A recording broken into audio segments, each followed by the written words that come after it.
Okay, good morning, everyone. What I'm going to do now is continue off where I left off regarding energy. So basically what I'm going to do is turn off my video and then concentrate on the things until some people get here. But basically what the important thing to understand is that when you're talking about gases, you're talking about the energy that's involved in those gases. So let's start the presentation. And then we'll continue from there and then move on to the next chapter. Okay, what I want to do now is talk about energy in another context here, to kind of move forward where we were before, and basically talk, kind of review the nature, particularly when we're talking about gases, and then briefly talk about all these things regarding energy, and then quickly go to the gas chapter in the next portion of our lecture. For those of you in the lecture that I had last semester, you already covered a lot of this material, so it'll serve as review, but it's important to understand the nature of all these things regarding how it works, regarding how energy interacts to have gases, liquids, and other things like that. So let's essentially continue the presentation, and I'll be reviewing these things here and helping everybody understand the nature of how these things kind of interact with one another. So essentially let's start with this. I'm trying to share the screen, just a moment.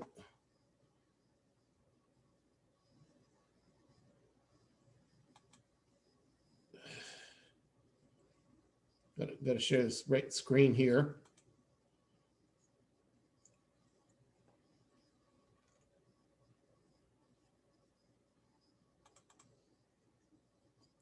Okay, here we go with the slideshow. Basically, what I'm going to do now is go to the thing talking about the nature of this. And again, we've got a combination of terms here. What I want to do is get rid of this, get rid of the writing on here. So bear with me regarding these things here.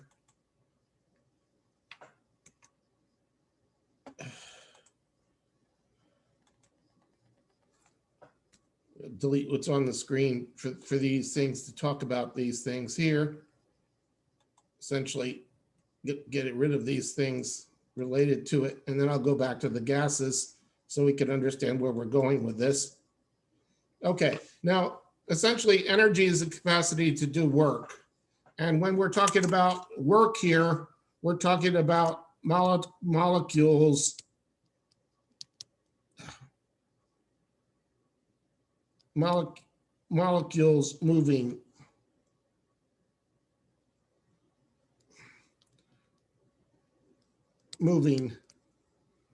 And again, work is equal to force times distance. So again, it's important to understand the nature of how these things interact. And force is mass times acceleration. So you got acceleration and then distance in there. And basically the key thing is moving these things over a certain way. So you're talking about molecules moving with all these things. Now, there's a whole bunch of different forms of energy that cause molecules to move. And radiant energy is one from them. Essentially, it causes the molecules to vibrate. Molecules vibrate and then move. Okay. The next one, thermal energy. You have energy essentially coming from a heated source to a non-heated source, and then that causes the molecules to move.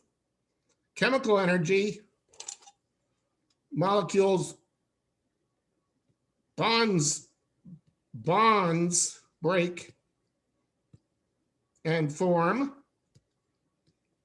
Very important. And then nuclear energy, nucleus bonds break. And we're talking about forces that hold the nucleus together, and they're called the strong force strong and weak force. And if you're curious, you can look that up in a book. And then lastly, potential energy, energy of mgh, which is mass times gravity times the height. This is the height here, or energy of composition, which is that in the chemical bonds. So essentially you have the combination of factors related to each. Now, energy changes in chemical reactions. The heat is a transfer of thermal energy between two bodies. One body is moving faster than the other. That energy is transferred from one to another. And basically temperature is a measure of the intensity of that thermal energy. It is not the same thing as heat, because heat includes temperature and mass. Very important to understand the nature of how those things interact. And we talked about thermochemistry before, and what I'm going to do now is essentially switch to the other slides so you can understand the nature of how the other things work. So now what I want to do now is essentially end this and talk about the nature of these things. Close the screen and then open up the next one. And so what we're going to do now is essentially switch to the other chapter again.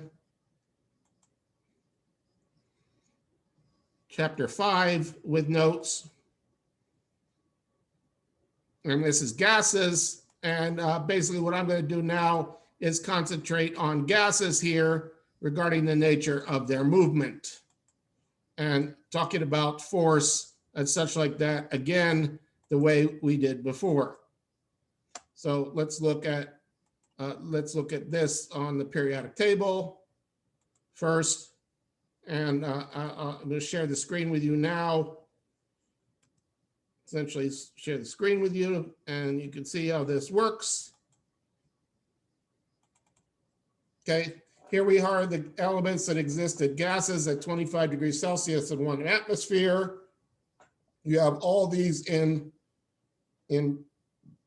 blue, and then this one here, and they can either be one atom like helium here, or oxygen O2, fluorine 2, nitrogen 2, or hydrogen 2. So they can be diatomic or anatomic. And there's a whole variety of different ones here. And these are all non-polar. Very important to understand. And these are polar, except for this one. This is non-polar due to the fact that it is carbon dioxide looks like this, and the things cancel out. So again, it's important to understand how these kind of things interact regarding the nature of different gases. And we'll talk about the physical characteristics right now. Gases assume the volume and shape of their containers, and they're constantly moving until the temperature goes down to 0 degrees Kelvin, which essentially stops movement. There's no energy at 0 degrees Kelvin because there's no velocity associated with it. And again, the kinetic energy is 1/2 mv squared, Ke 1/2 mv squared here. And essentially when the velocity goes down to 0, there's no energy in there. And at 0 degrees Kelvin, that is when the velocity is 0. And basically, it's important to understand that gases assume the volume and shape of the containers because they constantly move through essentially empty space. So this is essentially move through empty space. And they fill up the space evenly until something stops it. Until stopped. Very, very important.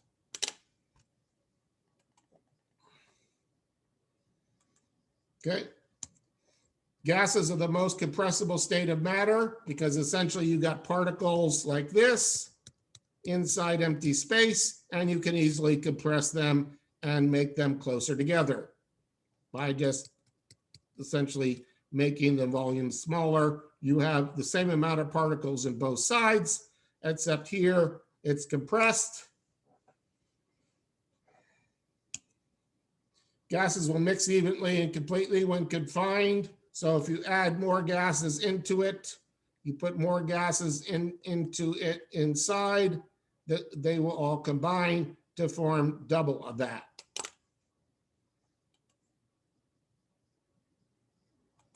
And it's all about them moving essentially there. And they have much lower densities than liquids or solids, again, because they're mostly empty space, mostly empty space, empty space. Very important.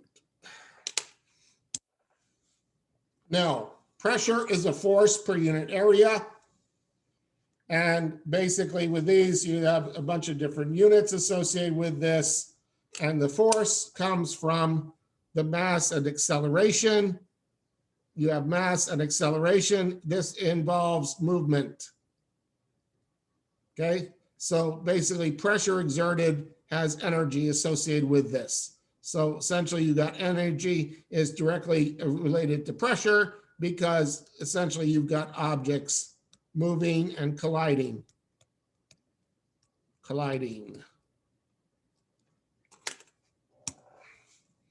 Now, when you got column of air up above everything else, that's considered atmospheric pressure. Sea level, 1 atmosphere. Higher up, it's less. Higher up, it's less. And essentially, that is the weight of the column of air pushing down on whatever object or surface there is below. How is it measured? Again, you use those with what are called manometers in closed tubes, or open tube manometers to measure the gas inside a vessel. And you can also use a barometer. This as the pressure increases, the height increases inside.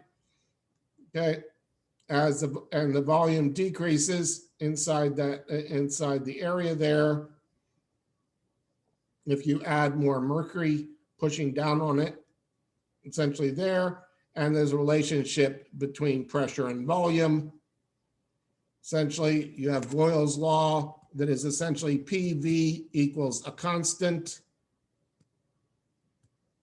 And that constant involves N and R and T, where N is the moles and T is the temperature in K. So this is all in the constant at constant temperature and pressure. Temp and pressure. No, and moles. So basically constant temperature and the number of moles associated with this. And that is Boyles Law that essentially indicates the nature of the fact is that P would be proportional to 1 over V, and PV equals that constant K, whatever the constant is. So again, you have P1 V1 equals P2 V2. And we're going to have to use those formulas in the lab that's coming up. So it's important to keep in mind what is happening regarding these laws. Constant temperature, constant amount of gas. P is proportional to there. P times V is a constant. And then you've got the relationship between both, and that's called Boyles Law. And of course, the name of the scientist that developed this was Dr. Boyle. And basically, he did a bunch of experiments and essentially to see what would transpire in these things, okay? So it's important to keep in mind what's happening regarding each of these. Now, some sample problems related to this. I covered that before, but this is just a matter of filling the numbers in at the appropriate thing. You have P times V is a constant. P1 times V1 equals P2 times V2. You plug the values in associated with each of those. You isolate the variable. So essentially you're looking for this variable here So PT will be, P2 will equal P1 V1 over V2. And you just plug these numbers in there, like this. And that'll give you the new pressure of the gas. The units cancel, and that's what you're left with, the new pressure in that system. Variation in gas volume with temperature at constant pressure. You got capillary tube with mercury and a gas at low temperature. It's there. High temperature is higher. And you can see that with a simple apparatus like this. As T increases, the volume will increase associated with this. Now, Charles and Gay-Lussac came up with volume and temperature essentially at constant pressure. So basically, Charles' law essentially came up with essentially that the volume is proportional to the temperature. So you have V1 over T1 equals V2 over T2. And Gay-Lussac came up with P1 over T1 equals P2 over T2 between pressure and temperature associated with these. So essentially, you've got a combination of different factors for each. So V is proportional to T at constant T. So this is the first one. And the pressures must be in Kelvin. Regarding that, that's Charles' law. This is Charles' law here. And then the Gay-Lussac's is this one, where you have P1 over T1 equals P2 over T2. Now let's look at this sample here. Sample of carbon monoxide gas, 3.2 liters at 125 degrees Celsius. At what temperature will it be of 1.54 liters if the pressure remains constant? You put the values in there. You've got to change it to degrees Kelvin. So notice this has to be convert to kelvins. And that's what you're going to do in the lab, is convert to kelvins. Here, you got the combination of them. Do the conversion first. You have the different relationship between both. You organize the algebra. You plug all the proper values in there, and you get the new temperature. Avogadro's law, essentially the variation of the number of moles associated with this. So basically you have V of constant. This is Avogadro's law. V1 over N1 is V2 over N2. So essentially you add more moles of a gas and you'll get a greater volume. So basically 3 moles of a gas there plus 1 mole of nitrogen gives 2 moles there. And so essentially you get a changing of the amount of the volumes related to each of those gases, because some of the bonds break and then other ones form. Ammonia burns in oxygen to form nitric oxide and water vapor. How many volumes of NO are obtained from 1 volume of ammonia? Well, you plug the values in there related to this, and you look at the relationship between each. At constant temperature and pressure, 1 volume of ammonia gives 1 volume of NO. Summary of the gas laws looks like this. Boyles Law, where nRT is constant. Charles' law, where nR over P is constant. And Gay-Lussac's law is when pressure equals nR over V. nR over V is constant. This is constant. That's Gay-Lussac's.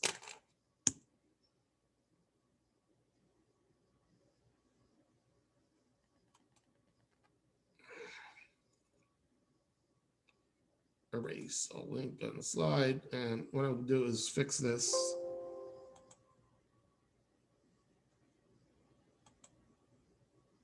Oh, I'll fix this slide now.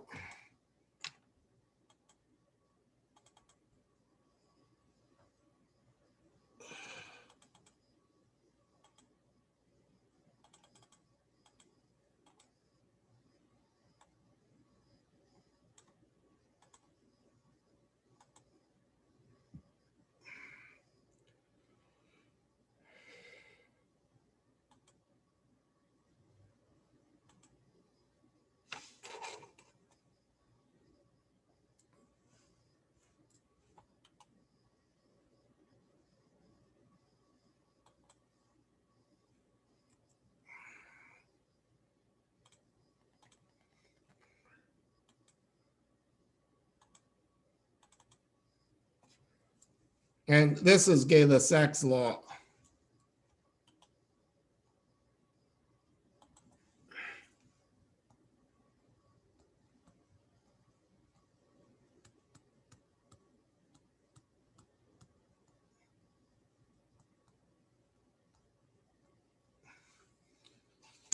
And then you have Avogadro's law there, where RT over P is constant there.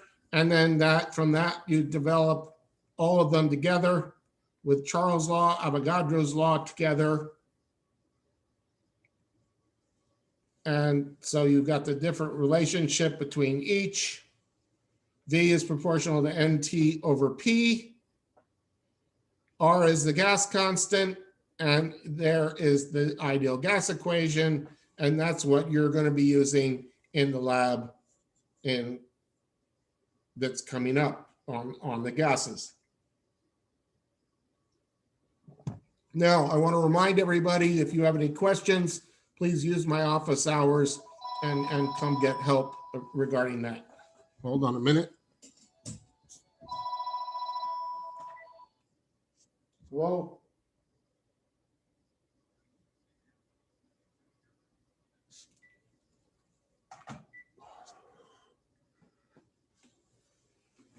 My apologies, the telephone went off. Okay, so basically the ideal gas law, essentially we're going to be using that in the lab. And if you need any help, just come work with me in my office and I'll be glad to help you understand it. I will just discuss more in the pre-lab session that's coming up. The conditions at 0 degrees Celsius in 1 atmosphere is called standard temperature and pressure. Experiments show that at STP, 1 mole of an ideal gas occupies 22.414 liters, and PV over nRT, essentially you plug the values in each there, you can get what the value of R is, and basically this is the value of R, and it's liters atmospheres per K mole, and basically it's 0.82057.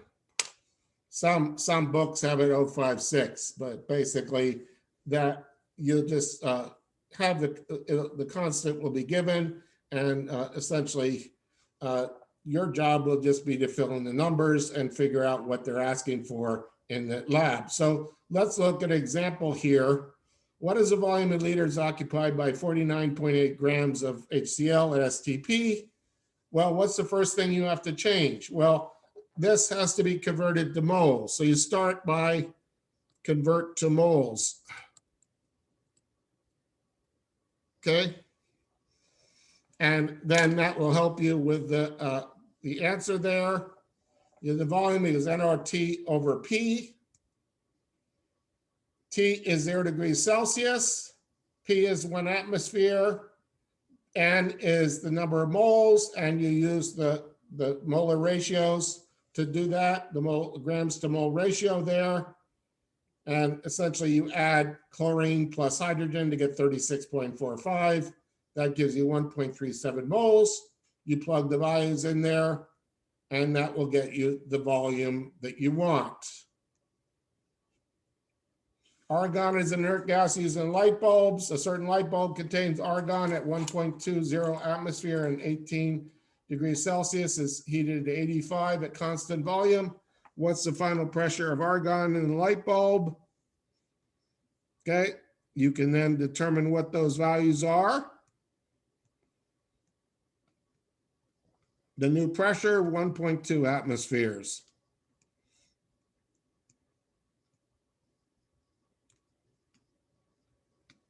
Is the first one, then the ratio of the temperatures, and then you have 1.48, which is the atmospheres for your answer. Density calculations, you can manipulate the things to determine the mass of a gas in grams. The molar mass is the molar mass of the gas. They are related to that. And you rearrange it. You can determine the molar mass based on the different values. A 2.10 liter vessel contains 4.65 grams of a gas at 1 atmosphere and 27. What is the molar mass of the gas? Well, you could plug the values in there to determine that. The molar mass is D RT over P.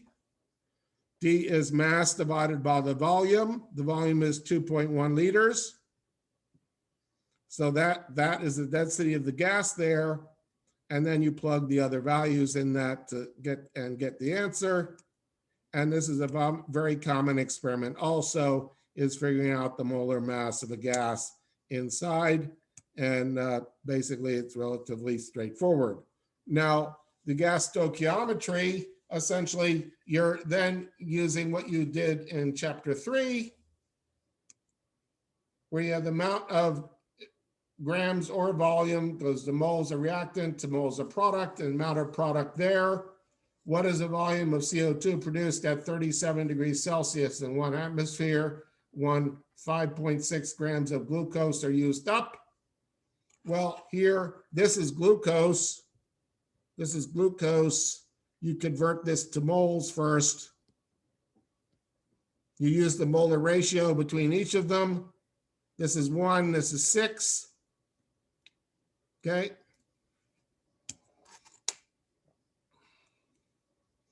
So you start there, figure out the number of moles. Then you have the moles of CO2 per 1 mole of carbon dioxide.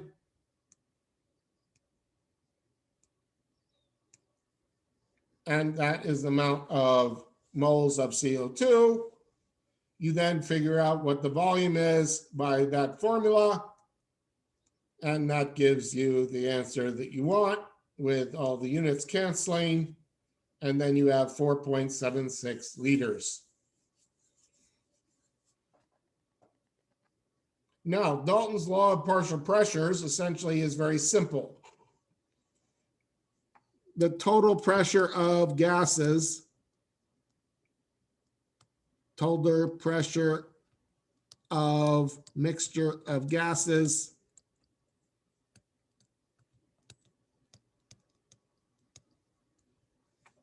is equal to the pressure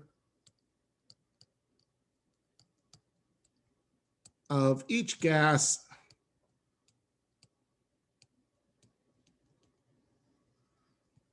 added to each other, added to all together.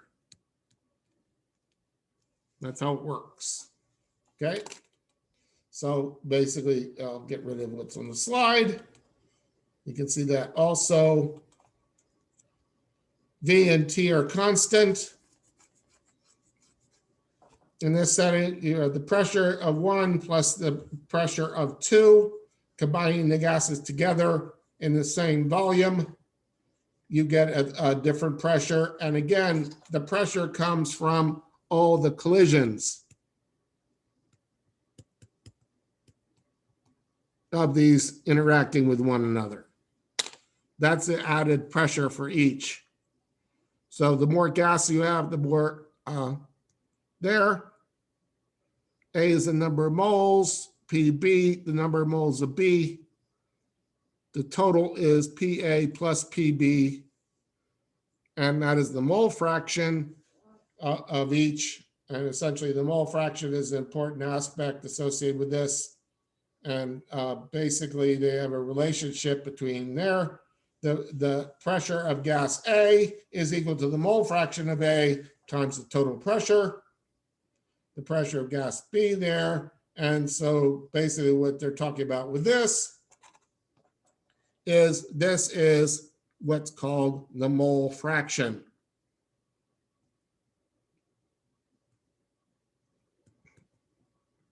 And there's some problems in the book related to that. A sample of natural gas contains 8.24 moles of methane, 0.421 moles of ethane, and 0.116 moles of propane. If the total pressure is 1.37, what is the partial pressure of C3H8, which is propane? Well, you can figure out each of them. The total is 1.37. The amount of propane is the number of moles divided by the total moles of all of them together. And that gives you that. And then you multiply and figure out what the partial pressure of the propane is under those conditions. Now, collecting a gas over water, there you're talking about essentially the pressure of the air plus the pressure of the water vapor, which is essentially H2O as a gas above here. So essentially you have H2O in here as well as oxygen. So oxygen and H2O, you have the water vapor in there as well, and you'll always have some water vapor in that system. So you have the pressure of the oxygen generated plus the pressure of the water vapor. And as you increase the temperature, the water rate things, and the thing that's interesting about this is when it is 1 atmosphere here, essentially at 100 degrees Celsius, this is when it boiling at this point, where the 1 atmosphere is equal to 100 degrees Celsius, and essentially everything above there means the gas is escaping away from that. Now, scuba diving, as you go down in depth, the pressure will go up and the volume will go down. Now, the kinetic molecular theory of gases, I already covered that in the previous chapter, but it's based, the previous lecture, I mean, a gas is composed of molecules that are separated from each other by distances far greater than the other dimensions. The molecules could be considered to be points because they have mass, and essentially you have like hydrogen or helium gas in empty space. And so it can be essentially like you got a baseball stadium with just a bunch of people in it, or just a bunch of baseballs flying around inside. Mostly empty space. The gas molecules are constant motion in random directions, and they frequently collide with one another. This is the motion. This is where the Ke comes from. 1/2 the mass of the gas, times the velocity of them, v squared. Okay, so you have those things there, and essentially the collision has work done on each of them there. There's a force holding them together, and you get the colliding. They're perfectly elastic. Gas molecules exert neither attractive nor repulsive forces on one another, particularly if you've got a chlorine like this. It is nonpolar. But if you look at this gas, HCl, this has a positive side, this has a negative side, so this might have some attractive force. This might have some attractant, and there you use an adjustment.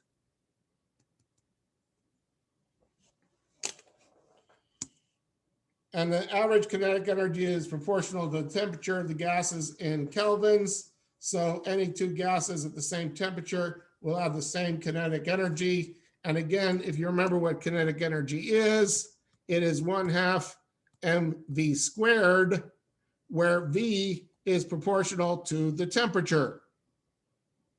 So the velocity is proportional to the temperature here, there. The higher the temperature, essentially the higher the velocity. So basically you have a relationship between both of them that's important to understand how kinetic energy interacts with those values. So essentially KE is 1/2 m there, and I'm going to now take off, erase this part with this. That's the mean squared velocity of the gas itself. Compressibility of gases, essentially you have essentially mostly empty space pushed together, and particles, and you essentially push them together.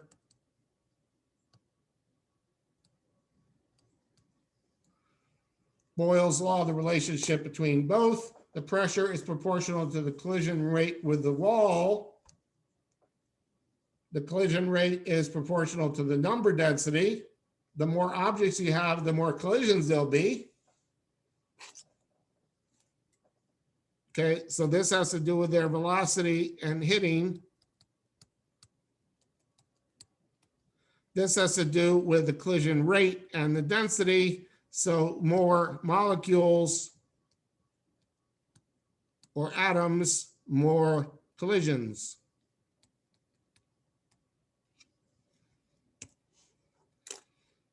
The number density is inversely proportional to volume. So the greater the volume, the less dense it is. The pressure is inversely proportional to the volume also. And then Charles' law, the pressure is proportional to the collision rate with the wall. The collision rate is proportional to the average kinetic energy of the molecules. The average kinetic energy is proportional to temperature. Pressure is proportional to temperature. That's again Gay-Lussac's and Gay-Lussac's here, Lussac.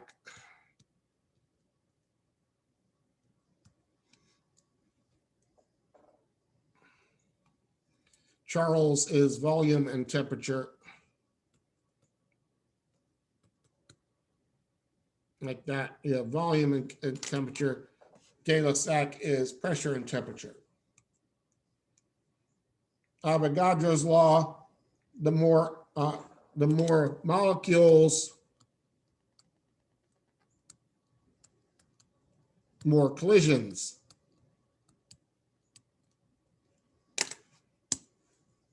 Collision rate is proportional to the number density.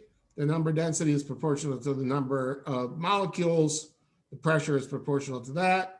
And again, the molecules do not attract or repel one another. You add them, the pressure exerted by one top of molecules unaffected by the pressure of another gas. You add them all together, and then essentially there's a device for studying molecular speed distributions. Now, let me fix that slide here.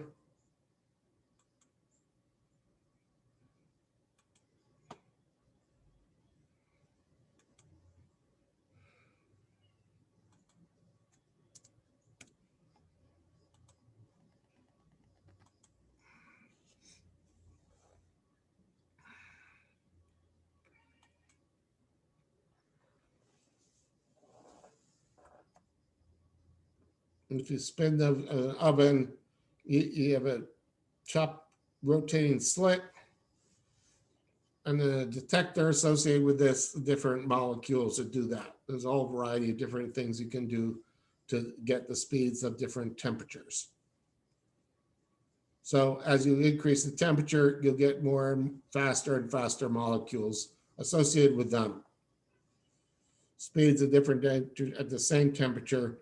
Essentially, the less mass, the more speed. And that is a mathematical relationship also. So super cold atoms, there's a Bose-Einstein constant. If you're interested in that, you can look that up. Now, gas diffusion is a gradually mixing of molecules of one gas with another. by virtue of their kinetic properties. So basically, you'll start off with a gas in one vessel because they all go in straight lines randomly. Essentially, one will mix with the other one. You have this ammonia and HCl together, and this was one of the labs you did last semester, combining them, getting the different color, and seeing the relationship between both. And effusion is the process by which a gas under pressure escapes from one through a small opening. And there's a mathematical relationship there. And then a sample math problem. And again, it's a matter of just taking the values and plugging the values into the equation. So I do encourage you to practice in the chapter doing those kind of problems. Now, deviations of standards from ideal behavior. Essentially, you have a bunch of different examples here. When you have bigger molecules, CH4, you will get some entanglement, entangles. Okay, whereas hydrogen doesn't tend to, it's more in a straight line as you increase the pressure, just due to some relationships, but an ideal will stay at 1. But then you've got attractive forces and repulsive forces interacting with each. And basically, you have intermolecular forces associated with this. And a 9-iodide gas, these are essentially adjustment factors. Factors that are essentially been modeled to fit. Essentially, when you make those adjustments, it will adjust the numbers you get for non-ideal gas, the corrected pressure and volume associated with this. And believe it or not, it really is useful to have a chart with those different values. Okay, so we are done for today. And that kind of is a good place to stop. I'll start next time with solids and gases. If you have any questions, just please, solids and liquids, I mean, if you have any questions, we'll talk next time. So have a good day and wish you all well.